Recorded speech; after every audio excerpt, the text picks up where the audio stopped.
Mother Nature yawned and turned over in her bed of milkweed down. Say, it must be time for me to get to work. By the way, I wonder exactly what time it really is. She reached over to the calendar on the wall and turned the pages quickly, and she jumped out of bed with a start. Why, bless my trees and flowers, it's the 20th of March. Tomorrow is supposed to be the first day of spring, and I haven't done a thing about it. All I've done all winter is just sleep, and I've let the seasons do pretty much as they wanted to. If I don't get the earth ready for spring, I'll have the earth people to answer to. Mother Nature looked out the window and saw the ground covered with a blanket of snow, and she shook her head. No, sir, that doesn't look a bit as spring should. And if I don't get busy, there just won't be any spring. She wrapped herself in her heavy coat and boots and stepped out into the snow. Her breath looked like long columns of smoke in the cold, wintry air.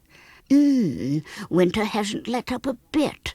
I wonder what made him last this long. Goodness, if I'm not there every minute, the seasons stay as long as they can, and that's not fair. There are only 12 months in the year, and each has to have a chance.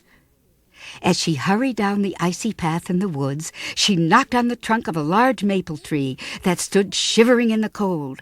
Maple tree, have you had enough winter? It's time to get ready for spring. Wake up! Tomorrow is the first day, you know.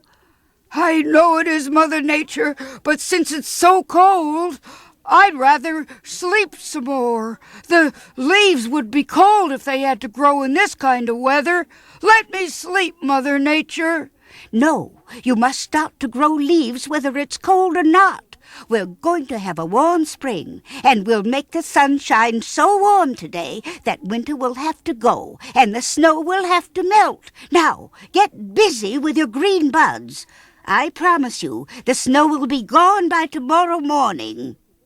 The great maple sighed and shook its branches. All right, Mother Nature. If you insist, I'll get to work.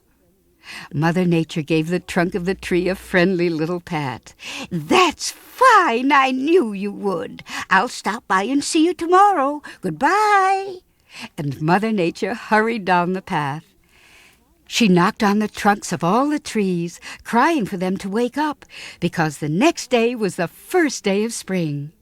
All through the forest was heard the sighing of the trees and the crackling of the branches as they shook themselves to wake up and start growing. She knocked on the hard ground where the snow hadn't reached. Grass and flowers, wake up! Tomorrow is spring. It's cold and snowy out now, but I promise you the snow will be gone by tomorrow. Hurry! We must waste no time. I've got to find where spring is hiding and make her help you get ready. As cold as it was, Mother Nature laughed happily as she ran down the path. Winter was very beautiful, too, and she always hated to see each season go, no matter which one it was. I've got to find Spring. I wonder where she is. Spring! Where are you, Spring? It's time to make the grass and trees green, and it's time to tell the birds to come back to the meadow. Spring!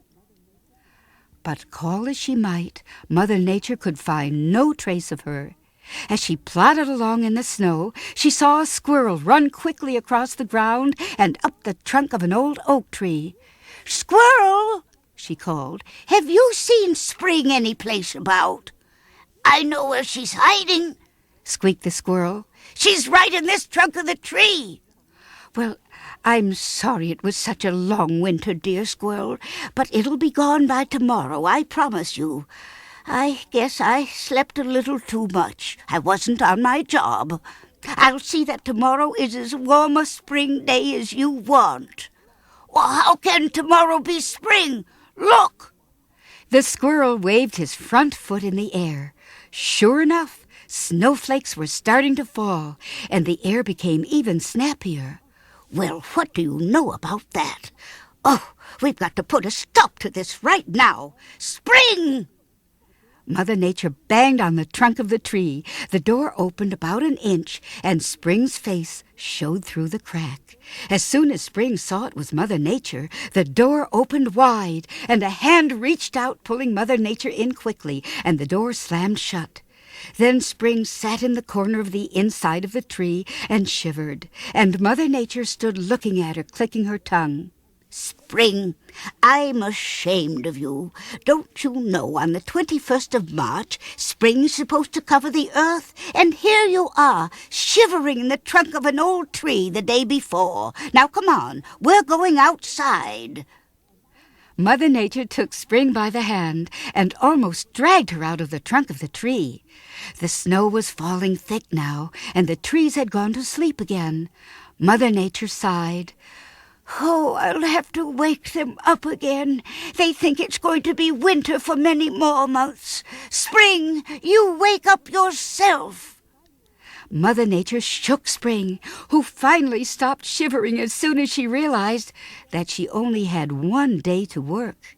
Together they ran down the path, woke up the trees again and the flowers and the grass. They put their ears to the ground.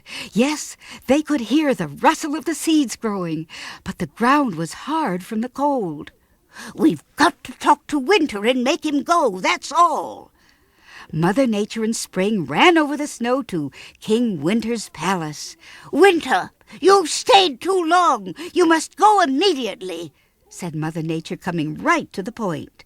Spring has been hiding away shivering when she's supposed to be over the earth tomorrow. The birds are still away, the trees are still sleeping, and worst of all, it's snowing. What is the idea of this, Winter? Winter hung his head and confessed. Well, I have a very good friend on earth, a little boy, and he likes to go skating on the ice and build snowmen and go sliding on the hill. Oh, he's a very good friend of mine, Mother Nature, and since spring was still hiding, I thought I might as well continue to snow. Did you ever stop to think, my dear Winter, said Mother Nature very angrily, that spring has many friends, especially a little girl on Grover Street? That this little girl has been ill with a cold, and the only thing that will help her is the spring? Did you ever stop to think that Easter comes soon, and that the people want it to be warm and bright? Did you ever stop to think that you've had your way for almost 5 months, and that spring has been sleeping for almost a year? Did you ever think about the birds, how cold they are in the winter? Did you ever think about the vegetables that people grow so that they can eat, and the flowers that make people happy? Winter, I don't like to scold you like this, but if that's the only thing that will make you stop, I have to do it. Now, you call off your snowflakes immediately, do you understand? Or do I have to do something to hurt you, like, calling out summer to melt the snow? Well, what will it be? I'll call back the snowflakes, Mother Nature. I'm sorry for holding back the seasons, but of course you can't blame me for wanting to live as long as I can. King Winter yawned widely until the icicles dropped off from his chin. Oh, I'm tired anyway. Here, I'll call the snowflakes. He drew a long, hollow icicle from his robe and blew a great blast. As if by magic, the snow stopped, and the snow on the ground started to melt.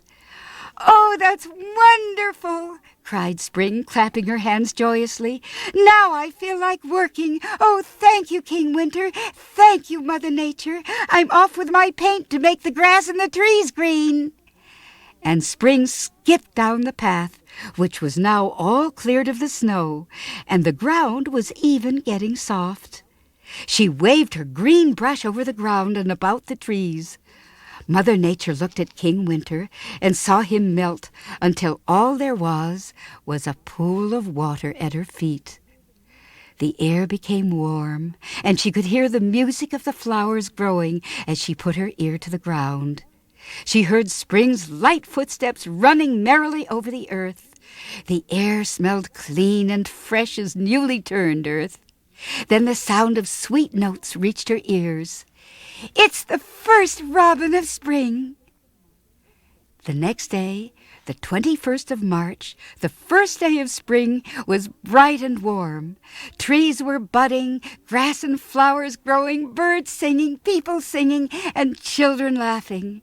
Mother Nature took a deep breath of the clean, fresh air, and her eyes sparkled as everywhere she saw and heard the rustle of spring. I hope you enjoyed these stories, boys and girls, and until next time, this is Lady Make-Believe saying goodbye and keep smiling.